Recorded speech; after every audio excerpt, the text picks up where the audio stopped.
I'm very honored and privileged to be with you all this morning.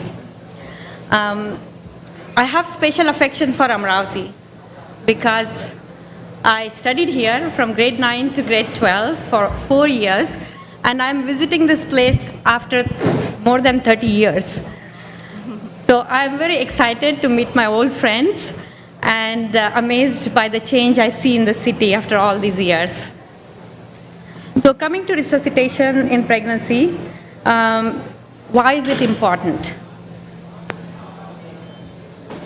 This is mainly because we are dealing with two lives at the same time, mother and baby. So if we can save both lives, it's one of the best things you can do. According to World Health Organization, for every one maternal death, there are 5 near misses. Near miss is a situation where a woman nearly died but survived a complication that occurred during pregnancy. So if we can make a difference by catching these near misses, by effectively resuscitating them, we can make a big difference in the lives of these patients. So globally, if you look at the statistics, 800 women die every day from preventable causes related to pregnancy and childbirth. And 20% of these are from India. So this accounts to about 44,000 women dying every year due to preventable pregnancy-related causes. So maternal deaths have reduced in India over time, but they are still high, 167 per 100,000 live births. And in comparison to Canada, this is 22-fold higher. So it's a big number. So why do women die? The common causes for deaths, there are many common causes, but hemorrhage, sepsis, embolism, cardiovascular causes, these are the main ones, and ultimately they result in cardiac arrest and mortality. So today we'll focus on how to resuscitate a patient in cardiac arrest or pre-arrest, which is one of the most severe complications you can encounter, and which could result in mortality if not managed effectively. So we may come across a variety of critical cases, and I would start with this case scenario, and this patient actually presented to our hospital. The name obviously is changed for privacy reasons. So this patient, Cynthia Brown, she was 32 years old, G2P1, 34 weeks gestation. Her past medical history was uneventful. She admitted from home with minimal antepartum hemorrhage 24 hours ago. She was stable, so she was transferred to prenatal ward, and she was pretty settled down there. But suddenly she started bleeding to the point that she developed dizziness, followed by sudden loss of consciousness, and she had no pulse. So what's your immediate next step? Give oxygen, call your anesthetist or intensivist, open up IV, give blood, start chest compressions, or perform start cesarean delivery. How many of you would go for option A? Can I have a show of hands, please? Okay. All right. I would say 1/3. How many would open up IV and give blood? Okay, couple hands there. Start chest compressions. Okay. And last option D. Nobody? Okay, eventually you would end up doing all of these, but the first most important step I would say is starting chest compression, because she has no pulse and she lost consciousness. And that's where the knowledge of resuscitation comes into play. And this is the first scientific statement from American Heart Association on cardiac arrest in pregnancy, and this was published in Circulation 2015. And I would recommend all healthcare people in obstetrics to review these guidelines. These are the most up-to-date guidelines which talk about all aspects of maternal resuscitation. They do have an algorithm for basic life support. I won't go into the details of these, but basically you need to remember 3 critical things. One is activating rapid response team, checking pulse, and then determining whether the rhythm is shockable or not shockable. Obviously, there are physiological changes in pregnancy which have effect on resuscitation. And you all are familiar with these changes. There are increased circulatory demands, limited cardiac output, increased risk of hypoxemia, risk of aspiration, and decreased oxygen carrying capacity, so you need 100% oxygen. So all these changes we need to modify our ACLS or advanced cardiac life support based on physiological changes in pregnancy. So these are several modifications that you need to take into account, which I'll go through one by one.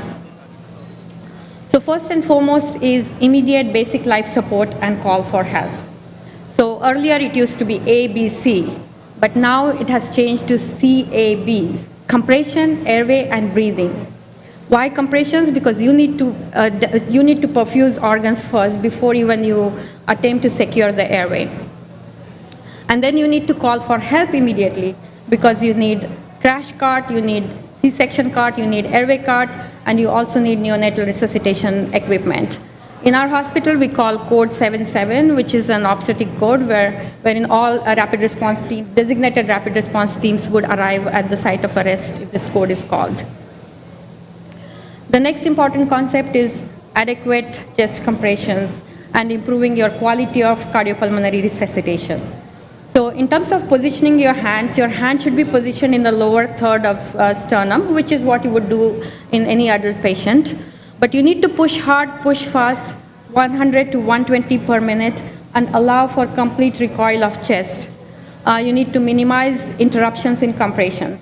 So you're not wasting any time in doing other accessory things. You need to have a designated person performing chest compressions.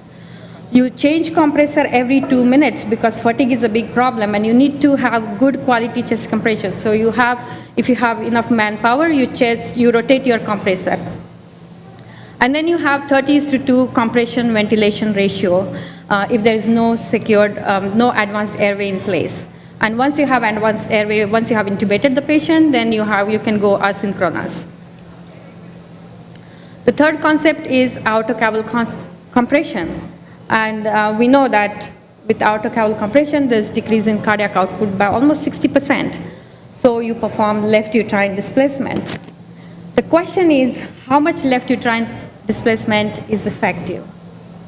Now, if you tilt the patient less than 30 degrees, it's not going to be effective because you need 15 degrees tilt for relieving vena caval compression and 30-degree tilt to relieve aortic compression. So you need at least 30-degree tilt to effectively relieve aortocaval compression. Now, more than 30-degree tilt, your patient may slide off the bed. So that's not good either.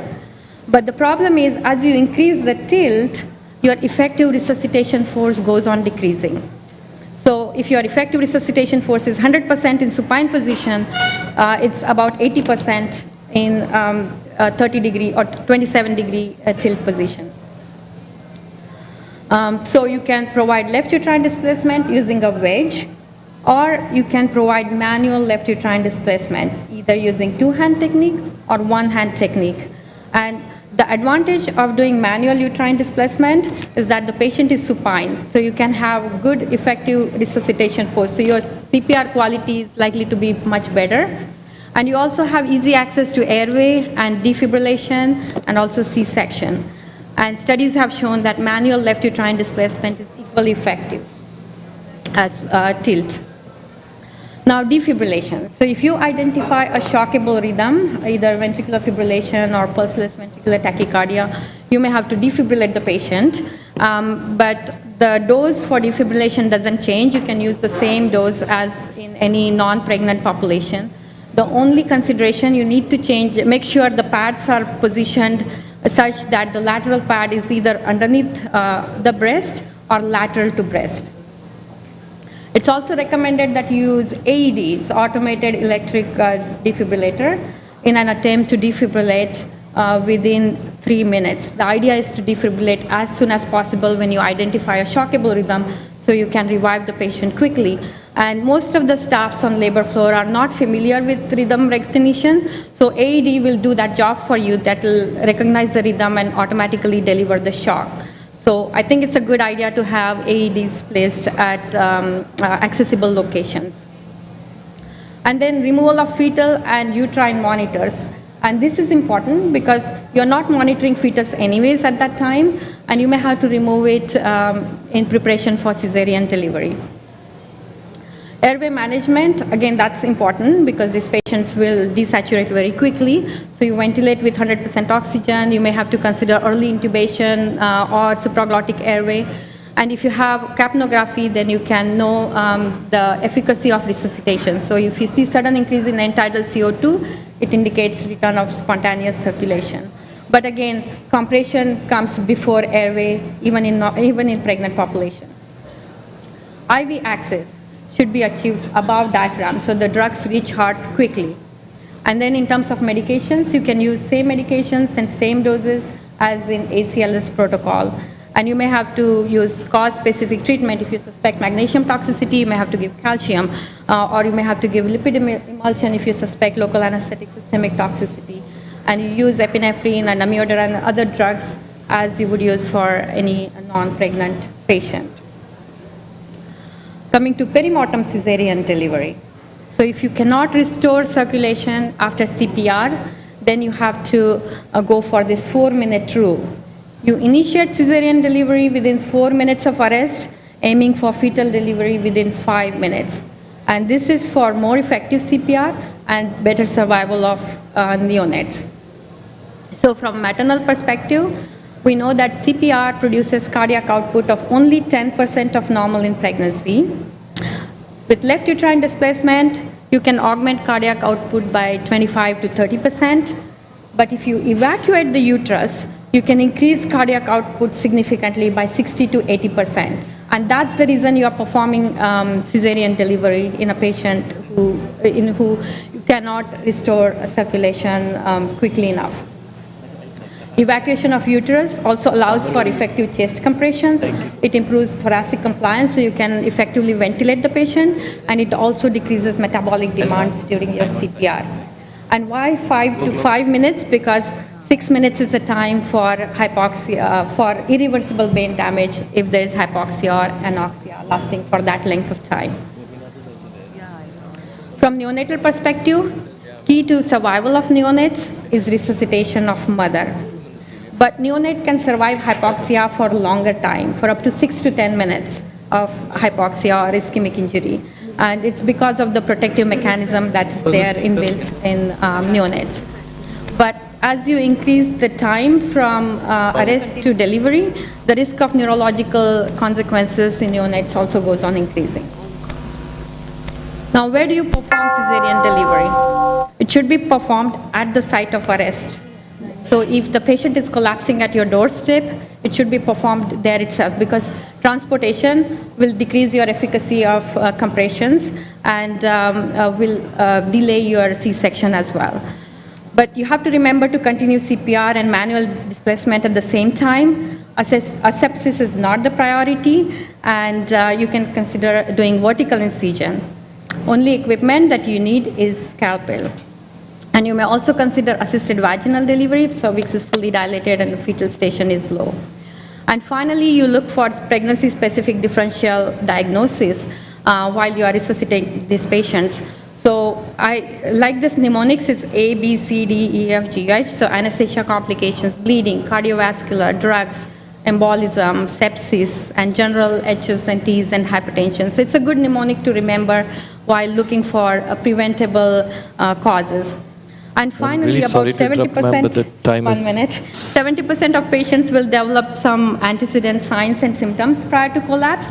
So you need to monitor high-risk patients. And this concept of shock index I find is really useful. It's monitoring heart rate and systolic blood pressure. So if your heart rate starts going above systolic blood pressure, then you consider hypovolemia or bleeding and have some massive transfusion protocol available. And then this is MUSE for sepsis, so modified early warning score, which can again help you alert systems, and it's a activate rapid response teams. So some takeaways. So you need to identify high-risk patients early and closely monitor them.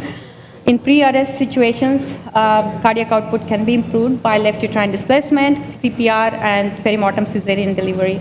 Look for etiology and perform mock drills so your staff is familiar to deal with such critical events. Thank you Thank very you. much. Can we now...